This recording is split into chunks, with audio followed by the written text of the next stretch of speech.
Hello guys, it's Sel Mariano and welcome back to my vlog. Wow, almost 3 weeks yata akong hindi nakapag-upload ng vlog guys kasi sobrang busy talaga ako sa business ko. Pero babawi tayo ngayong month ng June guys no, at dadalasan ko na din yung pag-upload ng aking mga vlog.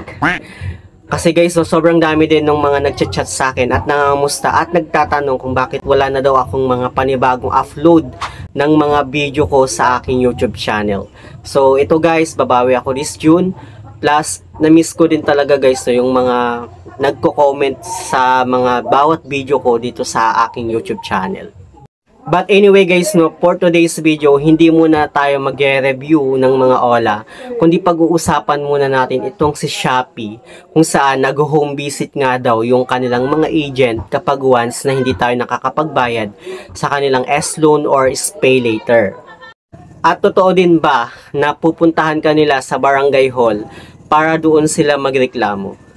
Well, pag-uusapan natin yan guys dito sa ating topic ngayon. Kaya kung interesado ka, please keep on watching. Okay, let's go.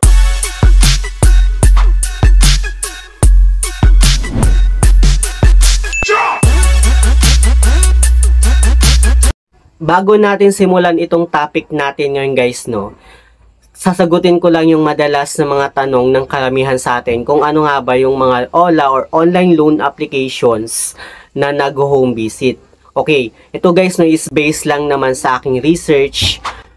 Yung mga Ola or online loan applications na nag-home visit nga ay itong si Digido, si Cashmart, at si Cash Express. But meron na din akong na-discover na pati din pala itong si Shopee ay nag-home visit din yung kanilang mga agent. But for me guys, no, mostly yung mga binibisita lang talaga nila ay yung malapit lang sa kanila or yung mga around Metro Manila lang. Pero kung nasa malayo ka, like nasa Luzon ka or Visayas, Mindanao, hindi na yan sila mag-aabala guys na puntahan ka pa sa lugar nyo. Kasi masasayangan din yan sila sa kanilang mga pamasahe. At hindi rin sila guys no mag-aaksaya ng panahon at oras na puntahan ka sa, lalo na kung sobrang layo mo sa kanila. Like nasa Mindanao ka tapos yung loan mo lang sa kanila na hindi mo na settle is 3,000. Alangan naman pupuntahan ka pa nila para lang doon. Syempre hindi. Kasi syempre malaki yung magiging expenses nila kumpara doon sa niloan mo lang or yung loan amount na hindi mo na settle sa kanila, mas magagastusan sila para kung sakaling aabalahin ka pa nila na puntahan sa lugar mo na sobrang layo. Yung tangi na lang nila na magagawa guys no is magpapadala na lang sila ng text message sa'yo or mag-i-email na lang sila sa email address mo. So ayun, pag-uusapan natin itong si Shopee kasi meron nga akong kakilala na binisita nga daw ng agent ni Shopee kung saan sinisingil nga siya ng utang niya na hindi pa niya nasa-settle, which is yung kanyang S-Loan na umabot nga ng 17,000 plus. Yes guys no, legit na nag-home visit talaga itong si Shopee. Pero hindi naman na sila dadaan sa barangay hall nyo, kundi pupuntahan ka lang sa kanila, sa inyong bahay, at meron lang silang ibibigay na letter. Gaya na lang neto guys. Ayan, ilalagay ko lang dyan sa screen yung letter. Pero tinakpan ko guys no yung pangalan nung pinadalhan para na din guys sa kanyang pagkakakilanlan. Anyway guys no, hindi ko na binasa yung letter kasi sobrang haba. Pero ito guys yung questions no. What will happen if I don't pay my S-Loan? Sabi niya dito, kindly note that if you cannot repay on or before the due date, the loan installment will become overdue. Once it is overdue, your account will be frozen and your access to other credit products such as SPayLater will be restricted. So means guys, kapag once na overdue nga tayo kay S-Loan, pati yung SPayLater guys madadamay or may tendency na ma-frozen nga yung ating loan installments sa kanila. And take note guys no, Shopee S-Loan and SPayLater is under ni C-Money Credit Finance Philippines Incorporation. So means guys, kapag once nga na hindi tayo nakapagbayad sa kanila, ay pwede tayong ma-report sa CIC kung saan pwedeng bumaba yung credibility natin na makapag-loan sa mga bangko kasi nga itong si C-Money Credit Finance Philippines ay nagre-report talaga sa CIC.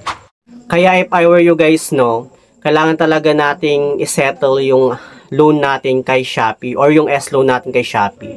Plus, iwasan din natin guys na magkaroon ng bad record kay Shopee kasi guys, talagang maapektuhan yung ating credibility.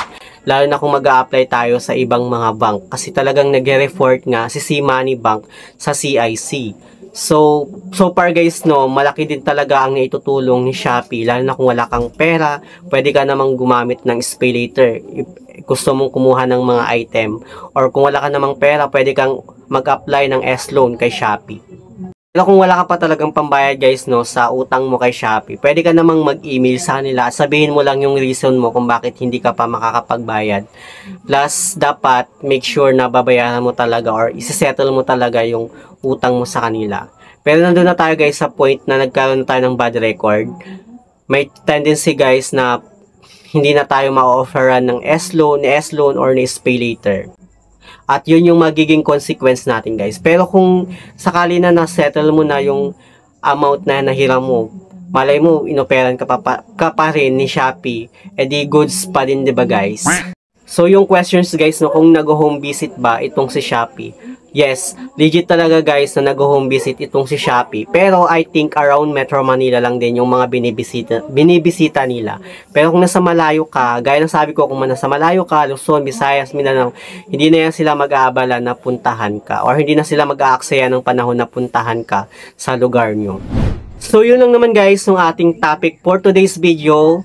So sa susunod na vlog natin guys or content natin, mag-review na ulit tayo ng mga loan applications. So yun lang naman guys, sa mga hindi pa pala nakakapag-subscribe sa aking YouTube channel, please don't forget to like, share, subscribe, click the notification bell para updated ka lagi sa aking mga susunod na video. Thank you guys, thank you for watching and see you on my next video. Bye!